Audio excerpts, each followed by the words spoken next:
Hola, ¿qué tal? Bienvenidos y bienvenidas a este espacio donde analizamos temas importantes para nuestra democracia. Hoy vamos a hablar de un fenómeno que crece y se viraliza en cada elección, la violencia política contra las mujeres en el mundo digital. En México, las redes sociales se han convertido en un campo de batalla.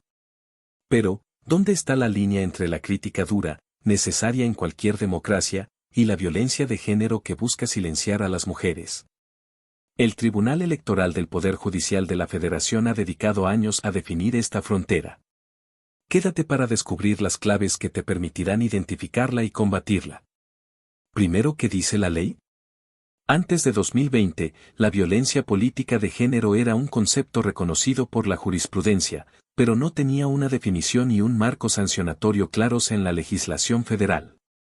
Esto cambió con una reforma clave a 8 leyes que creó lo que se conoce como un escudo legal tripartito. El primer escudo es conceptual. La Ley General de Acceso de las Mujeres a una Vida Libre de Violencia la define como toda acción u omisión, basada en elementos de género, que busque limitar, anular o menoscabar el ejercicio efectivo de los derechos políticos de las mujeres. Cubre desde ataques de agentes del Estado hasta los de un particular en redes sociales. El segundo escudo es administrativo. La Ley General de Instituciones y Procedimientos Electorales la convierte en una infracción específica.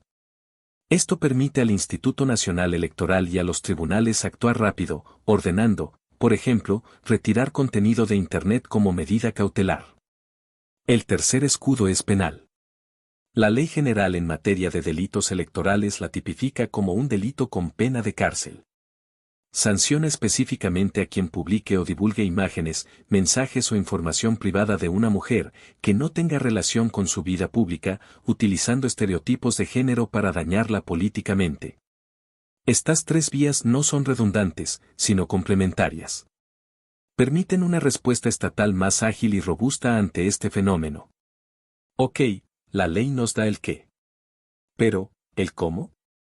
¿Cómo sabemos si un tuit, un meme o una columna son violencia? Para esto, el Tribunal Electoral del Poder Judicial de la Federación creó una herramienta fundamental, la Jurisprudencia 21/2018, conocida como el test de los 5 elementos.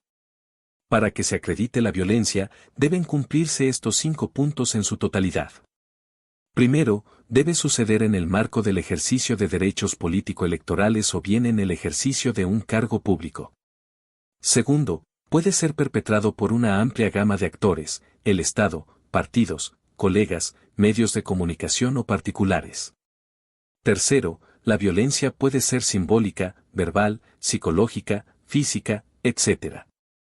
En el mundo digital, las más comunes son la simbólica, que es la reproducción de estereotipos, y la verbal, como los insultos. Cuarto, tiene por objeto o resultado menoscabar o anular el reconocimiento, goce o ejercicio de los derechos político-electorales de las mujeres. Y quinto, que es la clave de todo, se basa en elementos de género. Esto significa que el ataque se dirige a una mujer por ser mujer, tiene un impacto diferenciado en ella, o la afecta de manera desproporcionada. Este quinto elemento es lo que distingue una crítica dura de la violencia de género. No se critica a la candidata por sus ideas, sino por ser mujer. Veamos esto con ejemplos reales que ha analizado el tribunal. La línea roja se cruza cuando la crítica deja el debate de ideas o el desempeño público y empieza a usar estereotipos de género para descalificar a la mujer. En un caso, se analizó una columna que llamaba delincuente a una candidata.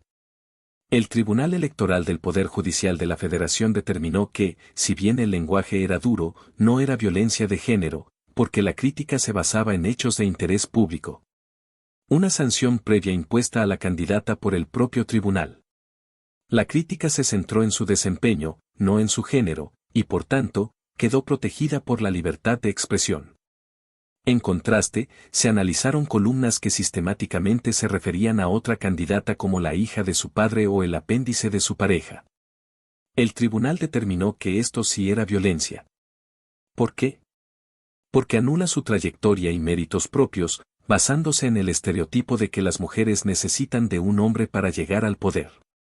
La diferencia es clara, la crítica política ataca el que haces en la vida pública, La violencia de género ataca el quién eres como mujer para invalidarte políticamente. El Tribunal Electoral del Poder Judicial de la Federación ha dejado claro que el ciberespacio no es un territorio sin ley y que existe una responsabilidad digital. Por ejemplo, un tribunal electoral local analizó un meme que inventaba una carta denigrante sobre la vida privada de una candidata, atacando su rol como madre y su estabilidad emocional.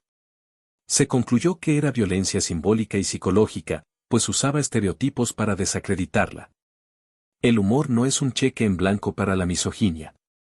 También se ha sancionado a medios de comunicación. Un portal fue sancionado por referirse a una precandidata con expresiones como la mujer con nombre de teibolera e inmiscuirse en su vida sentimental. La Sala Regional determinó que la libertad de prensa no ampara discursos que presentan a la mujer como un objeto sexual. La sanción fue tanto para el periodista como para la empresa dueña del portal. Incluso las plataformas tienen responsabilidad.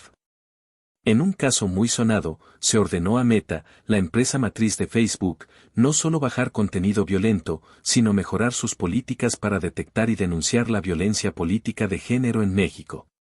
Esto sienta un precedente clave, las grandes tecnológicas también son parte de la solución. ¿Y qué pasa cuando se acredita la violencia? Las sanciones buscan una reparación integral del daño. Las medidas incluyen el retiro inmediato del contenido, la orden de ofrecer una disculpa pública con un formato y texto dictado por el tribunal y la obligación de tomar cursos de capacitación en perspectiva de género.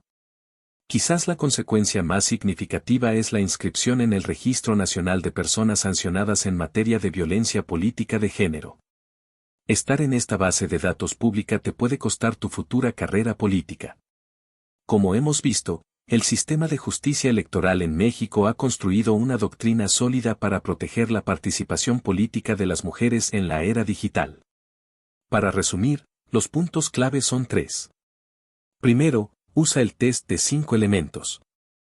Pregúntate siempre si el ataque se basa en estereotipos de género 46. Segundo, la línea roja es el estereotipo. Si el ataque se centra en la vida privada, la apariencia, los roles tradicionales o la supuesta inferioridad emocional de la mujer, es violencia. Tercero, existe la responsabilidad digital. Desde quien crea el contenido hasta la plataforma que lo aloja, todos tienen un deber de cuidado. Fomentar un debate público vibrante es vital, pero la democracia no se construye con discursos de odio que buscan excluir a la mitad de la población. La próxima vez que veas un ataque contra una mujer en política, ya tienes las herramientas para analizarlo.